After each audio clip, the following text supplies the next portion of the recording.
धर्म की, आचार्य गुरुवर श्री ज्ञान सागर मुनि महाराज की।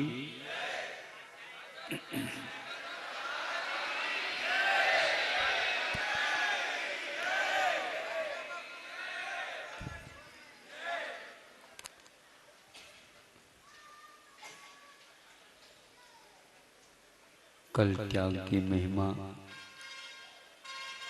त्याग का स्वरूप आप लोगों ने सुना। आज का यह पर्व का उपांत दिवस है, जिसको आकिंचन धर्म बोलते हैं। अकिंचनस्य भावो आकिंचन्यम, किंचित न वर्तते इति अकिंचनम। जिसकी बात त्याग के बाद कुछ भी शेष नहीं रहा।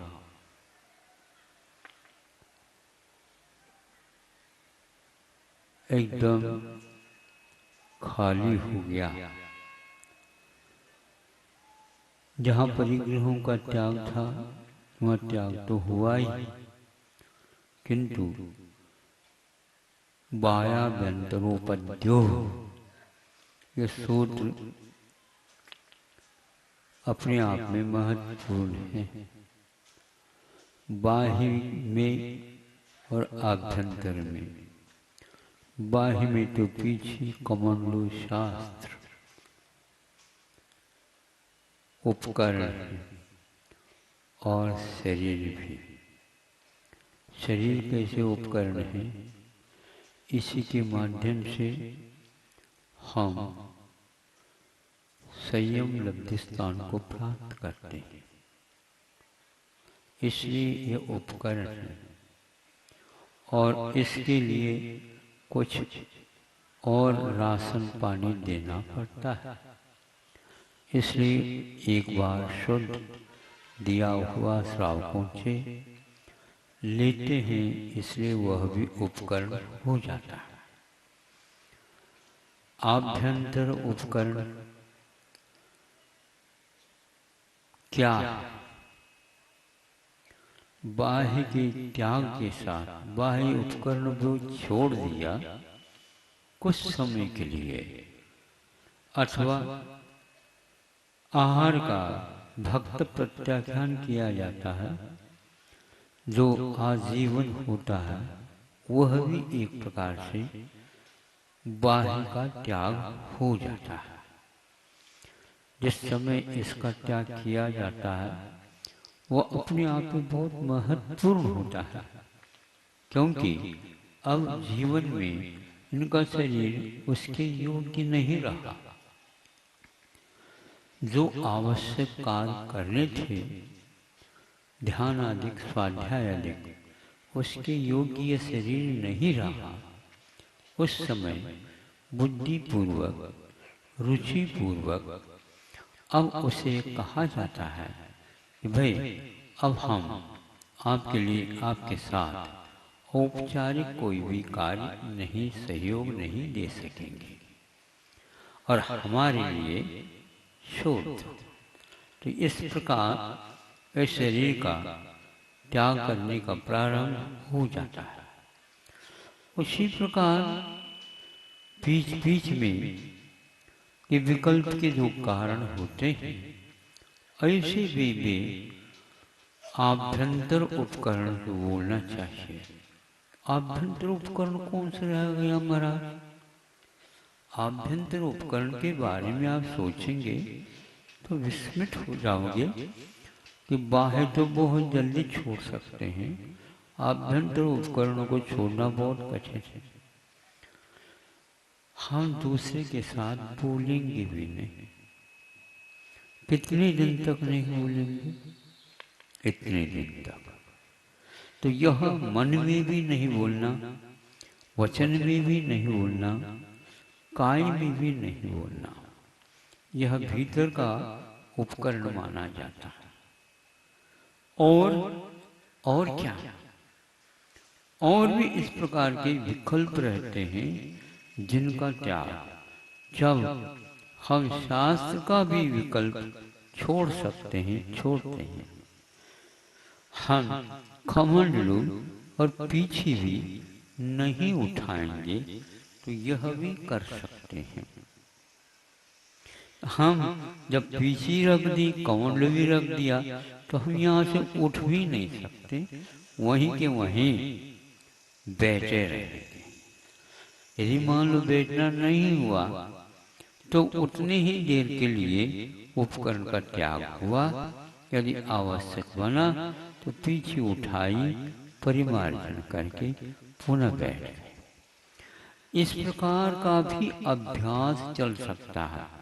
आप लोगों ने अपने जो देशावकाशिक व्रत होता है, दिग्व्रत और देशाव्रत, उसमें ताहू फिर बाग बजारा ऐसा आता ना, छेड़ाला करने, कि उसमें भी हम बगीचा, बाजार और अपना ही आवास में मान लो 5-6 खंड हैं, उनमें से एक खंड में भी बहुत सारे कमरे हैं, उनमें भी एक कमरे के भी बहुत विस्तार है, मान लो वहाँ हॉल टाइप, तो उसमें भी एक कोने में भी एक तख्त पर, एक तख्त पर में, फिर बाद में, और जितना हम संकोच कर सके ये सब किया जाता है। ये क्या त्याग है?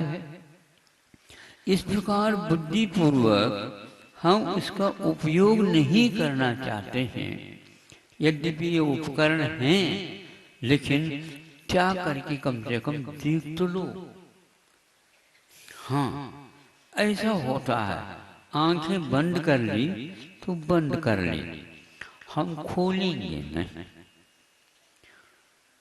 ये भी हो सकता, हाँ ये भी हो सकता, खोलने के उपरांत हम चमकार न मारे, ये बहुत कठिन होता। हाँ, किंतु बंद कर दे तो घंटों तक हम बंद रख सकते हैं। महाराज हमारे वजह से तो बंद नहीं कर रहे हैं, ऐसा कोई कहेगा और कानों में वो शब्द चला भी जाएगा और आपने सुन लिया, अब इसका उत्तर तो देना चाहिए, दे कैसे सकते हैं आप? वो तो उल्टी धारणा बना लेंगे, बना ली तो बना ली। दुनिया की उल्टी धारा बढ़ने के कारण हम अपनी धारणा ही छोड़ दे और पार ना कर ले। बोलो, हैं? देखो ये आप लोगों को बात समझ में नहीं आई है ना? हाँ, तो इस प्रकार कोई न कोई व्यक्ति मिलेगा, हमारी धारणा अलग है, उनकी धारणा अलग है। हम बनती कोशिश ये धारणा करना चाह रहे हैं कि हमें विकल्प करना ना पड़े। विकल्प अपने आप नहीं हो सकते। ज्ञान के माध्यम से मान लो हम जानते हैं, लेकिन ज्ञान में अपने आप नहीं आता जब हम उसका संपर्क सूत्र स्थापित करते हैं। आपके यहां मान लो बहुत सारे पंखे लगे हैं, जब आप चाहेंगे तभी वो पंखा चालू होगा। वैसे विद्युत है लेकिन नहीं हो सकता, क्योंकि जिस बटन को आपको दबाना है वह मन से दबाव तो नहीं होगा, वचन से दबाव तो भी नहीं होगा, काय से दबाना होगा। तो ये क्या है? इसी प्रकार हम अपने ज्ञान का प्रयोग करना चाहते हैं तो ज्ञान काम में आता है। महाराज हमने तो नहीं, दिमाग में बहुत सारी बातें आती हैं, ऐसे नहीं आती, नहीं समझे, आती हैं, किंतु हम उसको पकड़ जाते हैं, रुकते हैं, इसके उपरांत पुनः पुरुषार्थ करते हैं, तब वह बहुत समय तक टिका हुआ रहता है। ये टिकाऊ हमारा विकल्प की उपज है। समझ रहे हो आप? याद आ जाना अलग वस्तु और याद करना, बोलो। हाँ, तो महाराज हमें बताओ, और क्या क्या सुना दिए ना आपने, हमने भी सुन ली। हमें उत्तर देना ही नहीं है, क्योंकि उन्होंने उत्तर के साथ सब पूर्ण कर लिया। क्योंकि उत्तर प्रदेश में ऐसे लोग होते हैं जो प्रश्न भी करते हैं और उत्तर भी देते हैं। फिर तो हमें प्रश्न करने की कोई बात ही नहीं होती। हम कई बार कह चुके हैं, उत्तर प्रदेश एक ऐसा प्रदेश है यहाँ प्रश्न ही नहीं उठते। तो आप बोलो समस्या यदि नहीं है तो हम कैसे जाए वहां पर, बताओ। बोलो अब, हैं? इसलिए उत्तर प्रदेश इस प्रकार उत्तर ठीक नहीं होता। कुछ प्रश्न भी होते हैं तो उसका उत्तर भी ढूंढा जा सकता है, लेकिन प्रश्न तो मन बहुत करता है। इसके साथ कई लोगों को उत्तर मिल गया होगा। उत्तर प्रदेश बहुत है ना, बहुत अच्छा है। आग्रह करते रहते हैं, आगरा वाले भी। कौन नहीं करता, ये तो चलता ही है, चलना भी चाहिए। पर चलना भी चाहिए तो चलना भी चाहिए ना, ये भी भावना होती है, इसमें कोई संदेह नहीं। इसी में इन लोगों को डोज मिल गया। अब वो होना नहीं होना तो बाद की बात है, वर्तमान में तो कुछ इनको मिलना चाहिए ना। तो हमारा ये कहना है, मन में जो विकल्प हम करते हैं वो कितने पुरुषार्थ पूर्वक करते हैं। कोई भी जिज्ञासा होती है उसकी अभिव्यक्ति के लिए कितना पुरुषार्थ होता है। कई लोग कहते हैं महाराज आपके पास हम आए, हमने तो बिल्कुल इतने लिख लिया था, या आने के उपरांत सब गायब हो जाते हैं। मैं क्या कर सकता हूँ बताओ।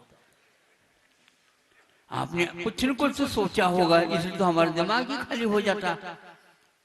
हमने ये सोचा भी इसका उत्तर तो ये है, दिमाग खाली हो जाना बहुत अच्छा है। निर्विकल्प इसको बोलते हैं, और विकल्प के साथ रहेंगे तो माथा में बहुत सारी हानियां हो जाती हैं। नहीं समझे? हाँ, खाली रखा करो, ये बहुत भरा हुआ है, इधर उधर की बातें होती रहती हैं। तो यह अभ्यास देशावकाशिक रूप श्रावकों में भी दिया गया है। मुनि महाराज को तो क्या कहना।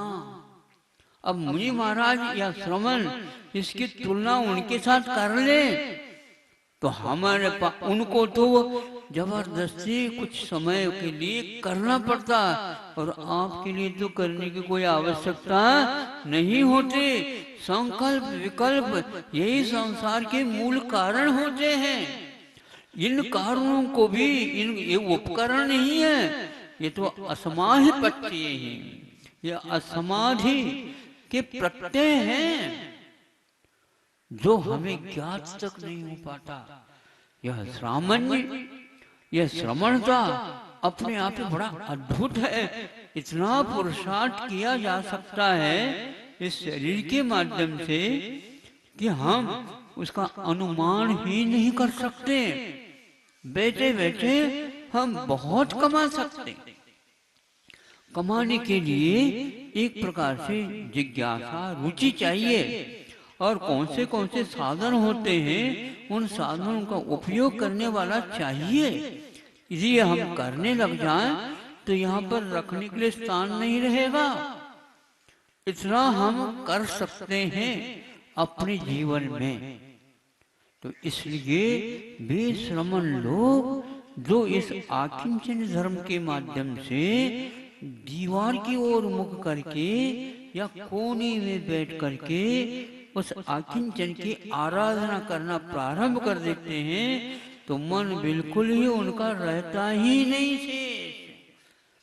मन तब तक मांग कर सकता है जब तक हम उसकी बात सुनते हैं। नहीं समझे? बच्चे बार बार आग्रह तब करते हैं जब आप सुनते हो। पर आज जब हम माता पिता हैं और बच्चों की बात नहीं सुनेंगे तो क्या करेंगे? वह ज्यादा सुनाते तो क्या करोगे? बोलो। नहीं सुना आप लोगों ने? ए बेटा नटखट नहीं कर। नटखट का मतलब क्या? खटखट खटखट करता रहे तो नटखट हो गया। एक आध बात पूछो तो ठीक है। अब सुनो, जो व्यक्ति भूख रखता है ताली बजाने के लिए और सभा में वो खड़े होते ही ताली बजाना प्रारंभ कर दे और वो जब तक नहीं बैठे तब तक ताली बज जाए, सुनोगे? क्या सुनोगे? काय के लिए बजा रही है भी तो सोचो। थोड़ी मात्रा हो तो फिर भी ठीक है, लेकिन किसी किसी को विकल्प आना ही अच्छा नहीं लगता, करना तो दूर। एक स्थान पर इष्टोपदेश में है, निज कार्य वशात किंचित उक्त्वा विस्मरति द्रुतम। क्या श्लोक, क्या प्रयोग, क्या जिज्ञासा! भैया करना पड़ता है, कुछ कह लो। निज कार्य वशात, नहीं तो 10 मिनट तक घटा होगा वो, तो एक ही सेकंड में करके अच्छा है। तो निज कार्य वशात किंचित उक्त्वा, कुछ कह करके, विस्मृति द्रुतम, अब उसका विस्मरण कर लो। क्या हमारे हाथ की बात है? हाँ बिल्कुल। हम यदि रुचि लेते उसमें, उदासीनता के साथ कार्य करते हैं तो जल्दी विस्मरण नहीं होगा। बच्चे परीक्षा देते हैं, 365 दिन पाठ्यक्रम का अध्ययन करते हैं, कितने विषय हैं ये उसके सामने रहते हैं, उन सबको वह क्रम से पूर्ण करता रहता है। अब सुनो, परीक्षा की घड़ी आई, मान लीजिए 8 पेपर देना है, तो प्रथम कौन सा है, उसी के ऊपर उनका ध्यान केंद्रीभूत हो जाता है। शेष बाद में 7, लेकिन ये जब हाथ में है वो नहीं। और यह पेपर ले लिया, ये हाथ में है होते हुए भी जो प्रश्न सामने हल करना है वही एकमात्र है, शेष 7 प्रश्न नहीं है। ये क्या है? यदि उनको भी ध्यान में रखोगे, एक भी प्रश्न पूर्णतः हल नहीं कर सकोगे। ये अनिवार्य है। एक पंक्ति हम पढ़ते हैं, एक साथ नहीं पढ़ते हैं। एक पंक्ति हम देखते हैं, एक पंक्ति हम नहीं देखते एक साथ। जब उसमें मान लो एक पंक्ति में 30 अक्षर हैं, एक साथ 30 देखते हो क्या? काली स्याही से वह लकीर दिखेगी किंतु अक्षर 30 नहीं दिखेंगे। एक शब्द देखते हैं, एक शब्द पूर्ण देखते हैं क्या? हमारे प्रश्नों में थोड़े से जोर है क्या? नहीं सोच लो, है महाराज? हाँ, तो एक शब्द है, एक शब्द पूरे देखते हो क्या? नहीं। आगतम, तो आ को पहले देखेंगे, फिर ग देखेंगे, फिर तम लिखेंगे, है ना? ये 3 हो गए। तीनों के लिए कम से कम 3 तो चाहिए दिन बार। जिस समय आ को देखा उस समय ग और स को नहीं देखा। जिस समय ग को देखा उस समय आ जो देख गया उसको भूल गए, लेकिन ध्यान आ के साथ रहता है।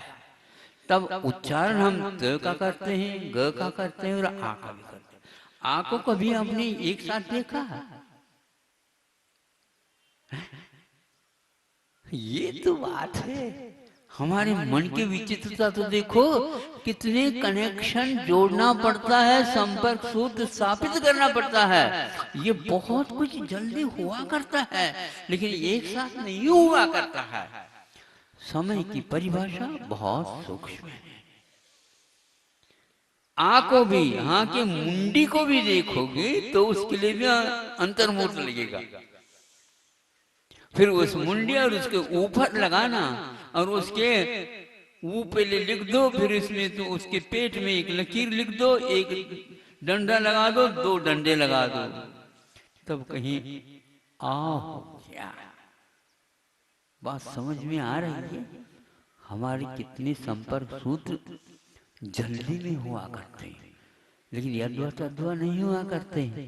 आ क्या जगह अगतम, क्या अर्थ हुआ? बोलो, अगतम, हाँ अंतर हो गया। आगतम, इसका अर्थ अंतर में आ गया। बहुत सारे बातें ऐसे जो हमारे दिमाग में आती हैं और चली जाती हैं, हम यदि संपर्क नहीं रखना चाहते हैं, कोई दिमाग में नहीं रहता, उसको हम अबुद्धि पूर्वक बोलते हैं। बुद्धि नहीं लगाया तो वह अबुद्धि पूर्वक, वैसे सरसरी निगाह से आना कहानी। अब बोलते आप लोग हैं महाराज, हमारी बात तो आप सुनते नहीं, आना कहानी कर देते हो। आना और कहानी का क्या अर्थ होता है, हमें बताओ पहले। हाँ, हमारे पास ये बहुत सारी शिकायत है, फिर धीरे धीरे हम भी अभ्यस्त हो गए, तो भैया आना कहानी का अर्थ वही जाने, हम कुछ नहीं जानते। उसमें अपने मन को क्यों लगाओ, अपने उपयोग को क्यों लगाओ, ये तो अपने बुंदेलखंड की भाषा होगी। काना कानी होते हैं, नहीं समझे? ये भी अर्थ निकलता, निकालो क्यों? आना, आना का अर्थ क्या होता है? 1 आना, 2 आना, 3 आना। आना मैंने लाओ मराठी में। क्या क्या आप दिमाग में रखोगे? भाषा और सीखनी पड़ेगी। अच्छा है, एक भाषा पूरी नहीं सीख लो, कहां तक हिसाब लगाओगे, कहां तक उसको रखोगे स्मरण में? वो तो सारे सारे भूल जाते हैं, भूल गए होंगे कई बार।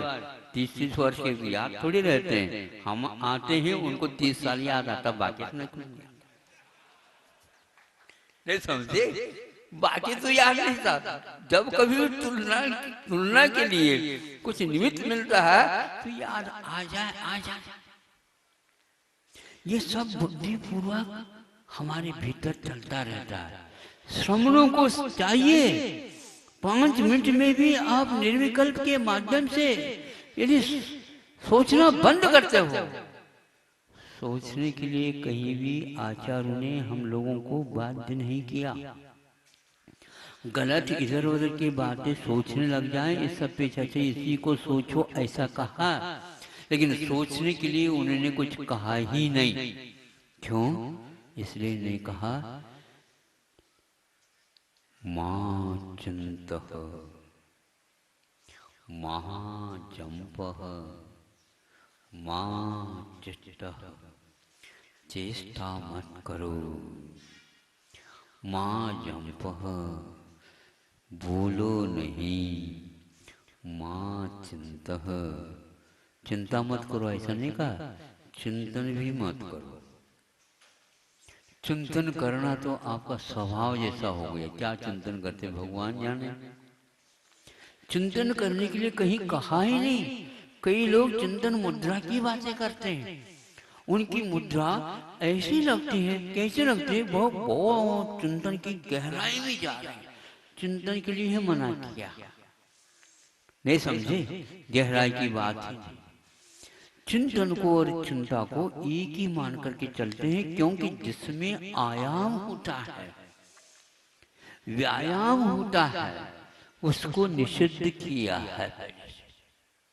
एक गाथा आती है जिसको परिणाम भी बोलते हैं, विज्ञान भी बोलते हैं, अध्यवसाय भी बोलते हैं। ये सारे एकार्थवाचक एक नाम माला गाथा ही है, समय सार में ये दी हुई है। एक निश्चय की अपेक्षा से, खलु की अपेक्षा से, मुनि की अपेक्षा से, परमार्थ की अपेक्षा से एक गाथा आती है जिसमें 5-6 शब्द हैं, वो एकार्थवाचक हैं। उसी प्रकार एक स्थान पर जो बंद के लिए कारणभूत है उसमें विज्ञान भी आया, परिणाम भी आया, अध्यवसाय भी आया, आदि आदि। इधर आप सोचते हैं मिथ्यात्व और अध्यवसान, अनध्यवसान, अनध्यवसान नहीं, यहाँ पर अध्यवसान को भी एक प्रकार से अध्यवसाय कहा। जानो यह गलत, जानना और ज्ञायक होना बहुत अंतर है। जानना यह विकल्प का कार्य और ज्ञायक हो जाना यह विकल्पातीत होने का कार्य, मार्ग है। जितने समय तक आप कर सको यह एक सार माना जाएगा, एक प्रकार से अमृत माना जाएगा, एक प्रकार से स्वभाव माना जाएगा। हम जानने को अपना एक अच्छा मान करके चलते हैं, नहीं। सम्यक दर्शन, सम्यक ज्ञान, सम्यक चारित्र, संवर, प्रत्याख्यान आदि आदि, इनमें वह जीवात्मा है और जीवात्मा है इसलिए वो जीव को ही पकड़ लो, इनको पकड़ने की कोई आवश्यकता नहीं है। ये क्यों कहा? क्योंकि इसके माध्यम से विकल्प होना स्वाभाविक है और समय सार आदि अध्यात्म ग्रंथों में विकल्प से ऊपर उठने के लिए शिक्षा आज्ञा दी गई है। आप लोग शिविर लगाते हैं, कई ऐसे भी शिविर लगते हैं मौन रहना होता है। आप मौन थे? भोजन के समय तो मौन थे, यूं नहीं देखा भोजन करते समय थोड़े बहुत तो हो जाए, ये थोड़े बहुत तो है शिविर का फल है ऐसे। लेकिन ये ध्यान रखना कि कुछ सीखना होता है, वहां पर कुछ सीखना नहीं, जो सीखा है उसको छोड़ना होता है। तैयार? क्योंकि हमने दिमाग में कुछ रख रखा है, तो हमने रखा तो वह रहेगा। मोबाइल में आपने, कंप्यूटर में आपने जो कुछ भी फीडिंग कर दिया वो कहाँ जाएगा मुझे बताओ? जाएगा नहीं, उसको निकालना आवश्यक है। यहाँ तक कि क्या क्या रखा पता नहीं रहता, तो एक स्मरण दिलाने वाला भी एक बटन होता है ना, स्मरण दिलाने वाला। मतलब आपको इतना रखा है ये याद ही नहीं,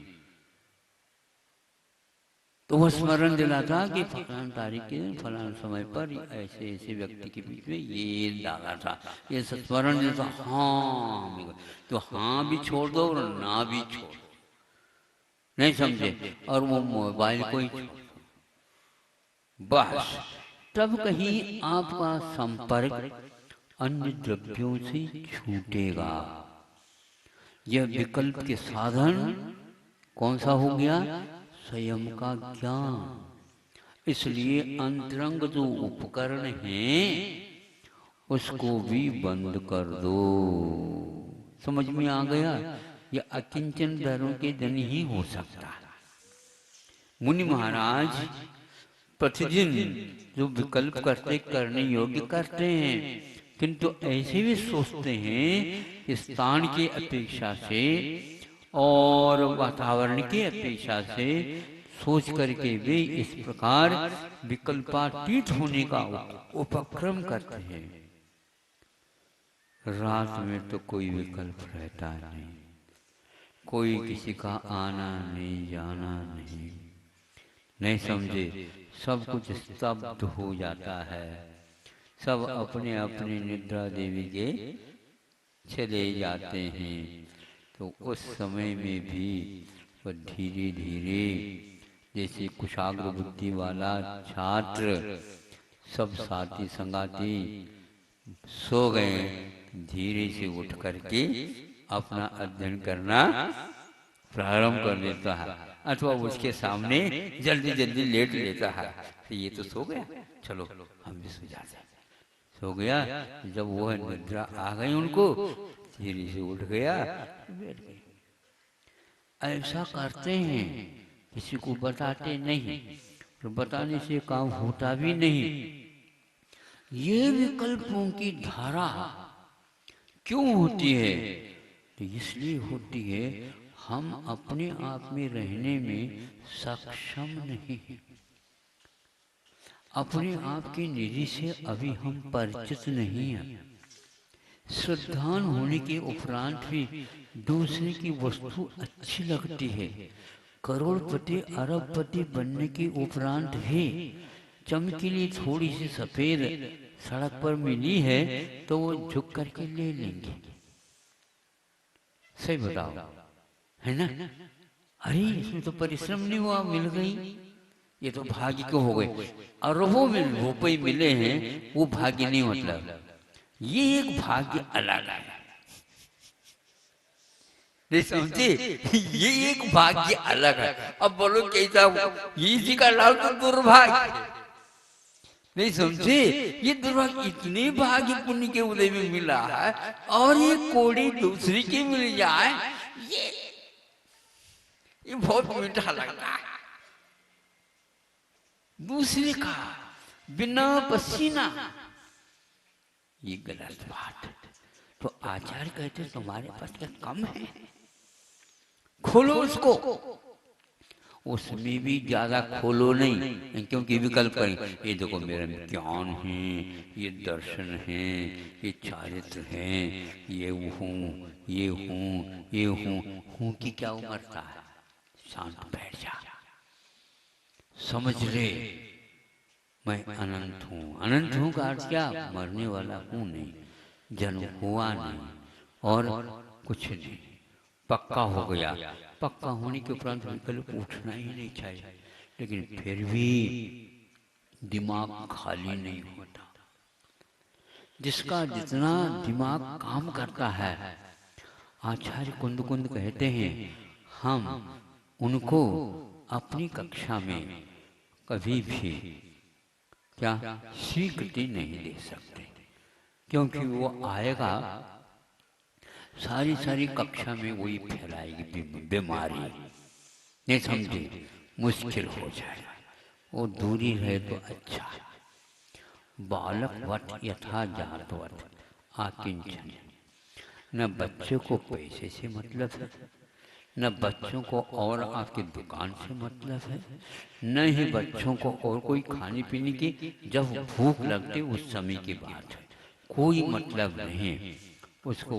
कौन है ये, कौन है ये, मेहमान है, ये वो है, ये है, कोई विकल्प नहीं उनका। जब विकल्प होता तो वह दूर हो जाए तो हमेशा हमेशा निर्विकल्प रहता है।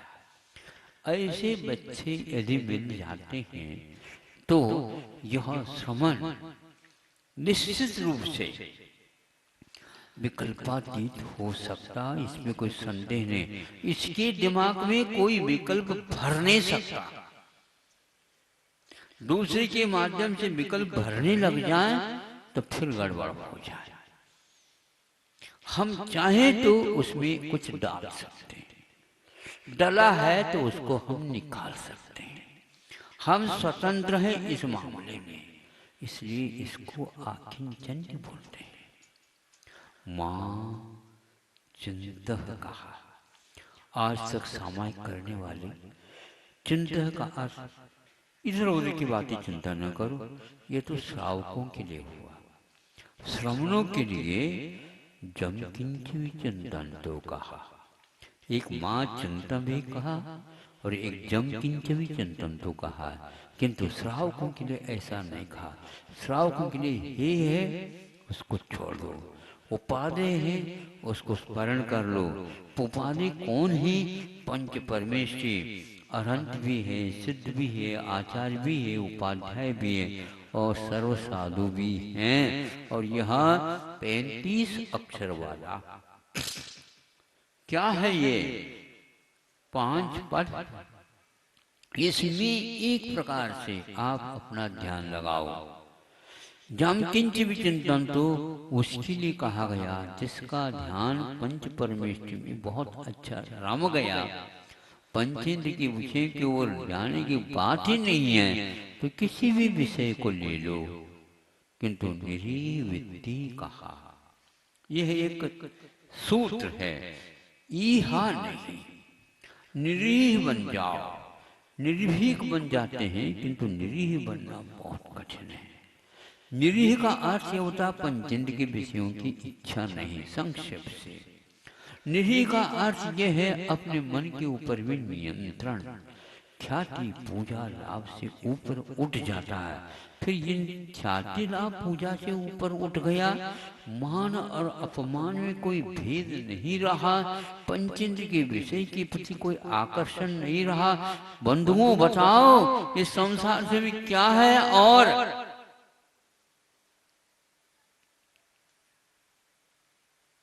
संसार में कुछ भी नहीं। आपको पंचेंद्र विषयों से कोई मतलब नहीं रहा तो खाली आकर्षण समाप्त। अब यदि पंचेंद्रिय विषयों के खाली हो गया तो ख्याति पूजा लाभ की अपेक्षा से प्यास जग सकती है? वो भी नहीं चाहिए मुझे। तो फिर क्या चाहिए? चाहिए नहीं मुझे कुछ, तो बस ध्यान लगाओ, कहने की भी कोई आवश्यकता नहीं। अब ध्यान क्या है? उधर न जाए इसलिए ध्यान कहीं कहीं लगाओ। तो जम किंच भी इसका प्रयोग इसलिए किया गया। श्रवण इस तथ्य को समझ लेता है तो उसका आकिंचन प्रत्येक समय प्रत्येक घड़ी चल रहा, उसको कोई रोक ही नहीं सकता। ज्यादा मेहनत करने की आवश्यकता नहीं, किंतु सहज होने की आवश्यकता है। सहज का अर्थ क्या होता है? अपने आप स्वयं जन एति इति सहज। अपने आप वह जन्म लेता है, इसका नाम सहज है। यह सहज प्रकृति अपने आप में बहुत महत्वपूर्ण है। तो दशलक्षण धर्म में आकिंचन त्याग के उपरांत रखा, कुछ रहा ही नहीं, बचा ही नहीं।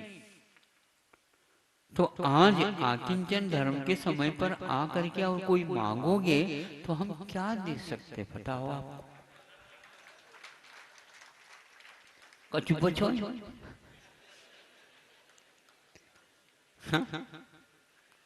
निगाह, अब निगाह क्या वस्तु? अब ये सब निगाह नहीं है क्या? इसी ओर निगाह क्यों है? तो आकर्षण हो जाएगा, आकर्षण हो जाएगा। ये कहेंगे देखो हमारी ओर नहीं है, ये उपेक्षा हो गई, तालियां बजने लग जाएंगे। इसलिए बीच में रखो। ये लगेगा ऐसा कि महाराज हमारी ओर देख रहे, हो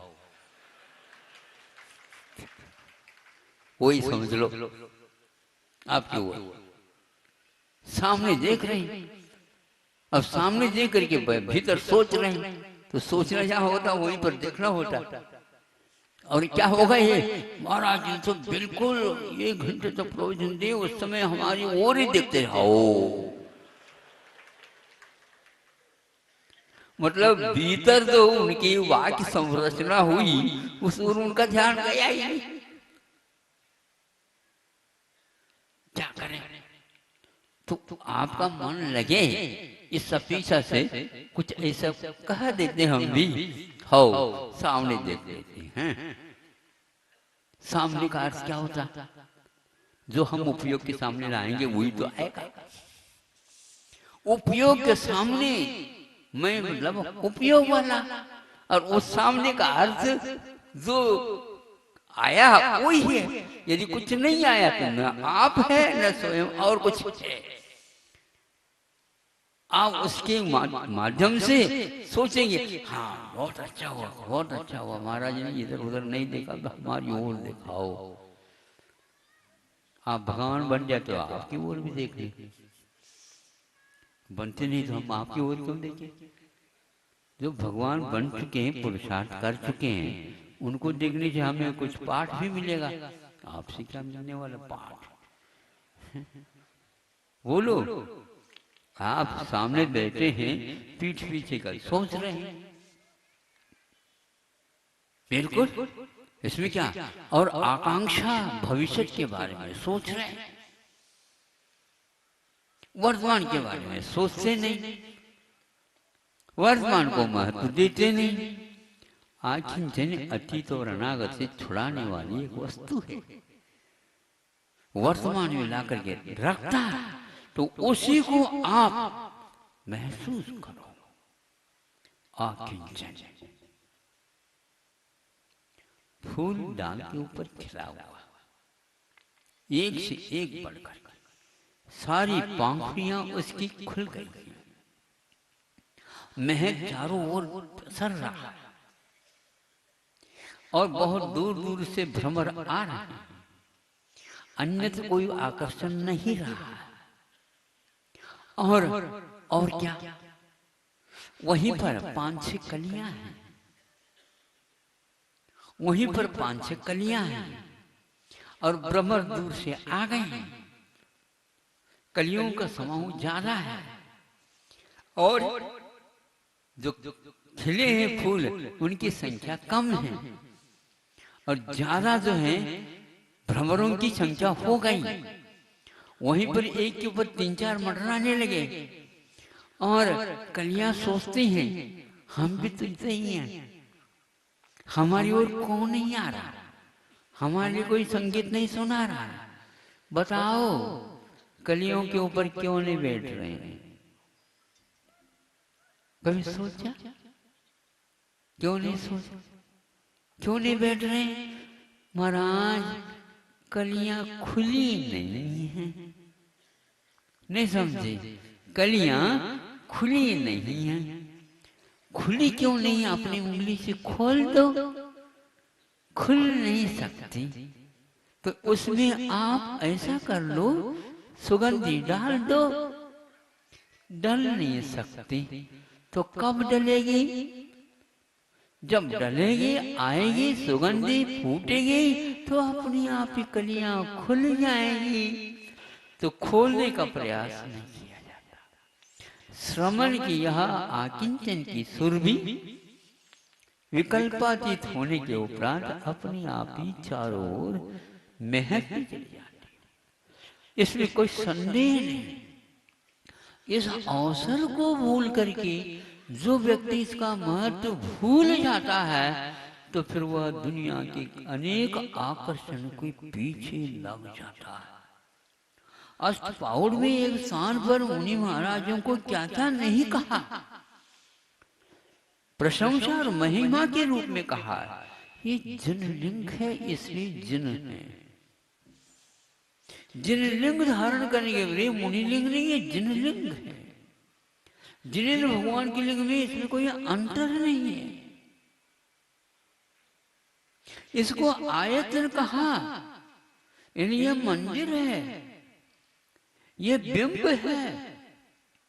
इसको आगम कहा, इसको तीर्थ कहा, इसको और क्या कहा, बहुत कुछ कहा, कोई शेष उपमा रही नहीं। अब समझे तब की बात। हम आश्रित होते चले जा रहे हैं, हम आश्रित होते चले जा रहे हैं। किसके आश्रित? पराश्रित। अपने आप के आश्रित हो जाते तो बात ही अलग होती, लेकिन यात्रा हमारी बहिरंग यात्रा तो पूर्ण हो गई, लेकिन आभ्यंतर यात्रा नहीं हो पाए। बाहरी उपकरण हमारे, परिग्रह हमारी सब छोड़ दिया, किंतु भीतरी उपकरणों के बारे में हम छोड़ नहीं पा रहे। ये तो उपकरण की बात हमने कह दी, किंतु ये को अपकार करने वाले भी भीतर रहे। वो उपकारक नहीं है, वो अपकारक है। वो क्या है? आभ्यंतर में परिग्रह 14 है और बाहर परिग्रह 10 हैं, दोनों मिलकर के 24 हैं। ऐसे 24 परिग्रह से लगा हुआ 24 भगवान की वंदना नहीं कर सकता। समझे? चाहे आप त्रिकाल चौवी से स्थापना कर लो, चाहे आप 20-24 की स्थापना कर लो, चाहे अनंतानंत 24 अतिथि को याद कर लो, चाहे अनागत की भी 24 याद कर लो, फिर भी कुंद कुंदाचार्य कहते हैं तुम तो बाहर के ही आयतनों को याद कर रहे हो, भीतर के यातना को कुछ नहीं कर रहे हो। और क्रोध, मान, माया, लोभ, हर्ष आदि 6 वेद, ये सारे सारे परिग्रह हैं। और कषायों में क्या क्या भेद होते हैं ये ज्ञात नहीं है।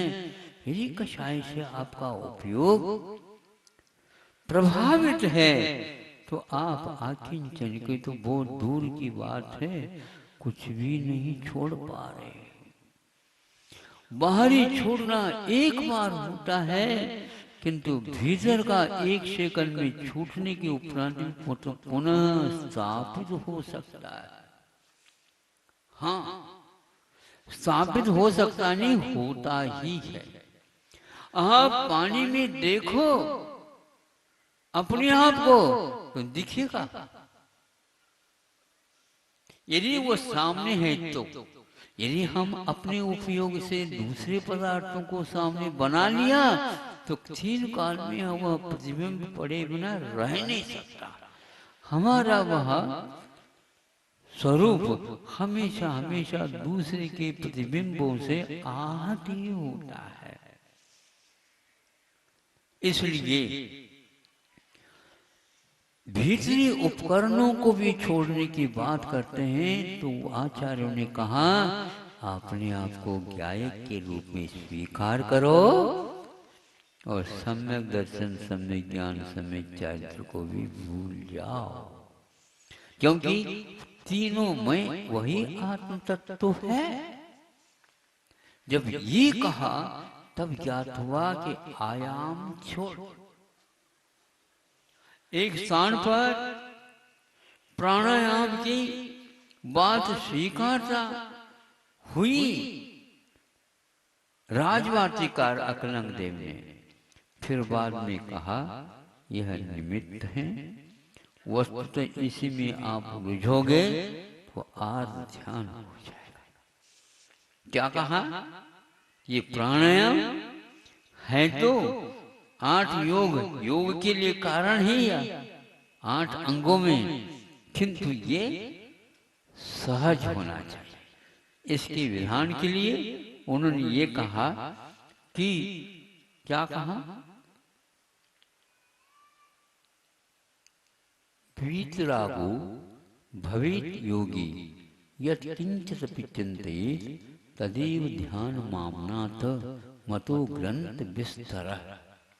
वह ग्रंथ का विस्तार है, क्योंकि वीतरागी हुआ तो फिर प्राणायाम इत्यादि गौण।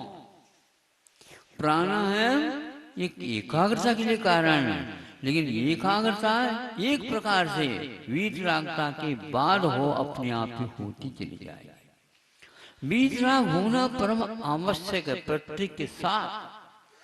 तो कोई भी आप चिंतन कर सकते हो, करने की भी कोई आवश्यकता नहीं। वीतराग इतना यदि है तो ध्यान तो आपका कायम। भगवान की मुद्रा हमेशा हमेशा ध्यान मग्न है, तो अंतर्मुख के लिए तो ध्यान लगता है। तो क्या है? तो उन्होंने कहा कि ध्यान में जो व्यवधान उपस्थित करने वाला था वही चला गया। कहाँ चला गया? उसको भेज दिया। कब तक लिए? हमेशा के लिए। इसलिए उनको ध्यान नहीं कहा, अथवा कहा तो वह कारण ही समाप्त हुआ, तो उनका ध्यान ही ध्यान है। उनकी कर्म निर्जरा अब ध्यान के कारण नहीं, वह तीसरा ध्यान लगाएंगे उस समय और अलग होगा। बाकी समय पर वो निर्ध्यान हैं, फिर भी ध्यानस्थ हैं ऐसे प्रतीत होते हैं, क्योंकि उपयोग में उनकी व्यग्रता समाप्त हो।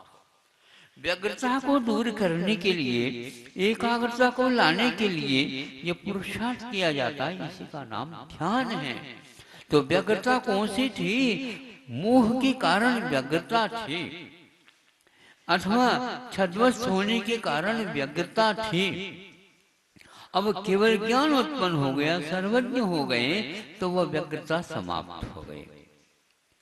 एक योग की व्यग्रता है, उसको दूर करने के लिए आगे आयाम अलग किया जाता।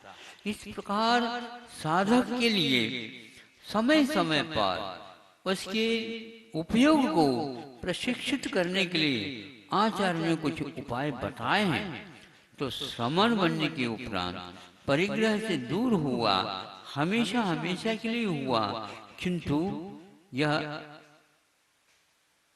आकिंचन क्यों रखा? तो जो आवश्यक है उनको भी छोड़ करके चलो। एक स्थान पर हमें ये भी बताया गया। हाँ सुनो, सर्वप्रथम आप लिखते हो, हाँ लिखते हो तो लाइन से लिखो, लाइन पर लिखो या लाइन से नीचे लिखो, लाइन के ऊपर उसका मूड़ा बांधते जाओ, ठीक है ना? फिर इसके उपरांत जब आपको ये लिखना आ गया तो वो कह देते हैं हम आपकी परीक्षा लेना चाहते हैं लेखन के माध्यम से, शुद्ध लेखन ये कहा जाता दक्षिण में। क्या कहा जाता? शुद्ध लेखन। शुद्ध लेखन कहने से वह पेपर की ओर देखता, शुद्ध रखो, शाही भी गड़बड़ ना हो, आदि आदि। अब शुद्ध लेखन का अर्थ यह है जब वह अपने पास क्या देता है?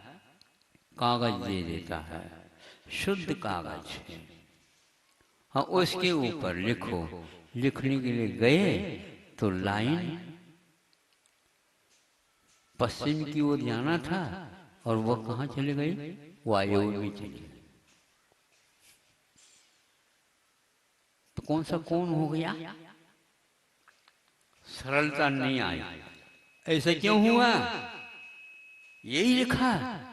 तो अभी तक तो आपने लाइनदार कागज दिया था, तो हम बेलाइन नहीं हुए।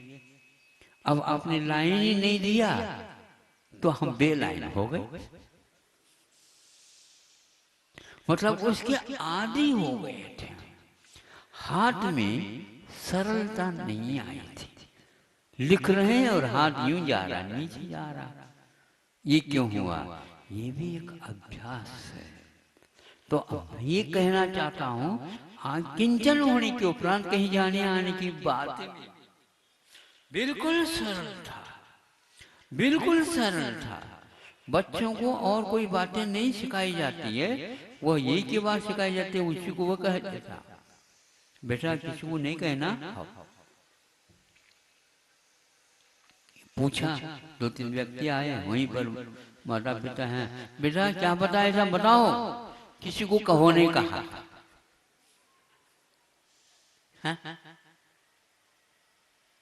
ऐसा नहीं बोलते, आपने जो कहा था वही हमने कहा।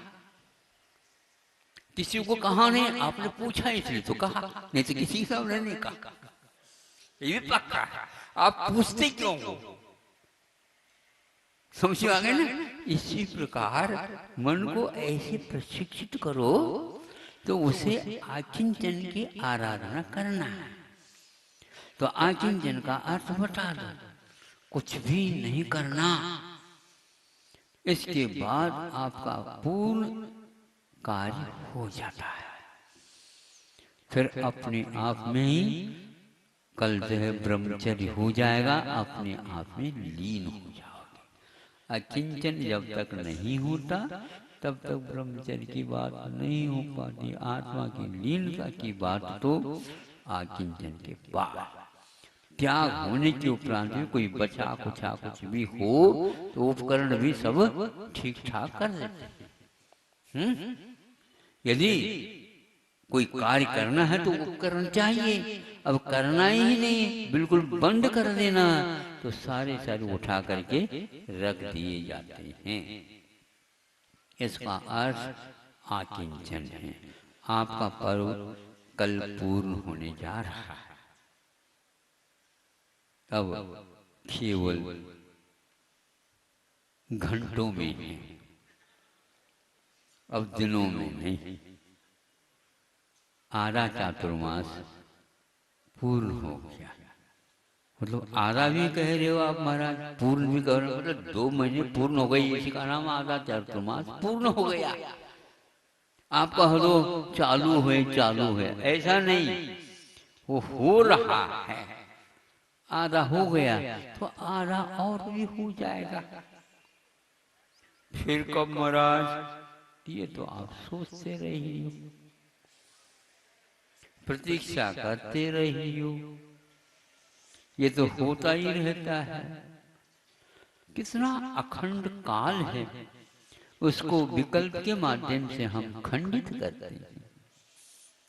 कितना अखंड धर्म है, हम नामों के माध्यम से उसको भेदों में बांटते चले जाते हैं। अखंड धर्म होता है, अखंड वस्तु तत्व होता है। चिंतन धारा भी अखंड ही है, कभी आज तक खंडित हुई नहीं, वह लगातार चल रही है। लगातार किसको बोलते हैं? लगातार किसको बोलते हैं? हैं? सीधा सीधा बोले ना, जहां तार लगा हुआ रहता है उसका नाम लगातार है। सीधा सीधा भी आप लोग घुमा रहे हो, हम पढ़े लिखे नहीं, हमने ये कहा लगातार का अर्थ लगा हुआ, तार लगा हुआ है तो इसका नाम लगातार है, मतलब बीच में खंडित नहीं है। इतना ही तो, इसी का नाम तो प्रशिक्षण है। सब कुछ पढ़ लिया और लगातार का अर्थ ही मालूम नहीं है। बोलो क्या पढ़ा रहे हो, क्या पढ़ रहे हो आप लोग? यही है कि मैं पूछना चाहता हूँ, उपयोग की धारा आज तक नहीं टूटी, इसका क्या अर्थ है? क्या अर्थ है? लगातार आ रही है, लगातार आ रही है। और कब तक रहेगी? जब तक आप पूछोगे तब तक लगातार रहेगी, लगातार रहेगी। सिद्ध होने के उपरांत भी वह लगातार रहेगी। कोई अंतर नहीं, वह तार कहाँ से प्रारंभ हुआ वो भी पता नहीं, और यहाँ आए यहाँ भी पता नहीं, और वहाँ जाएंगे अनंत काल के बाद फिर भी। क्या है ये? लगातार आ रहा हूँ, महाराज जी के पास आओ। नहीं समझे? जब आज तक आप लगातार आए हैं तो भविष्य में भी लगातार आइए। अपने तार को सबके साथ जोड़ करके चलिए लगातार। कैसा लगा बताओ? महाराज लगातार, ये लगातार शब्द हमेशा हमेशा अखंड का प्रतीक है, हमें विभाजित होने नहीं देता है। और आप लोग छोटे छोटे विकल्प के माध्यम से इस अखंड धारा को भी, लगातार को भी उल्टा देते हो। हमें ये पसंद नहीं आता। चाहे कुछ भी हो, लेकिन लगातार हर बात में लगातार बना हुआ है, ये बहुत ही शुभ चिन्ह है। इसके अलावा और कोई ध्यान में लगाओ नहीं। ये लगातार में आपका ध्यान कभी भी टूटेगा नहीं। नहीं समझे? एकमात्र भगवान में लगा दो तो टूट जाएगा, किंतु इस लगातार में कभी भी संघर्ष, चाहे दीर्घ हो चाहे वहां जघन्य हो, कोई भी हो, किंतु लगातार तो यह कभी टूट ही नहीं सकता। इसको परम पारनामिक भाव कहते हैं। इसको आप लगातार अपने चिंतन का विषय बनाएंगे और याद रखेंगे। दूसरी बात याद नहीं रखना, ललित कुबेर को भूल जाओ तो बहुत अच्छी बात है, लेकिन लगातार को कभी भी आप भूल ही नहीं सकते। ये ध्यान रखो। अब आप इसको भूल ही नहीं सकते, क्योंकि लगातार ही बता रहा है वह तार लगाओ। समझ में आ गया? समझ में आ गया? सबको आ गया? लगातार तो उसी को होते, सब में रहता है वो। कहीं भी वह टूटी हुई नहीं, चाहे छोटा बच्चा हो चाहे बड़ा हो, कोई भी हो, कभी भी पूछ लो, यह आकिंचन्य धर्म है जो हमारे पास ऊपर का कोई संबंध नहीं है, और यह चल रहा है, चलेगा और चल चुका है। ऐसा त्रैकालिक सत्य परम परिणाम भाव आत्म तत्व में विद्यमान है।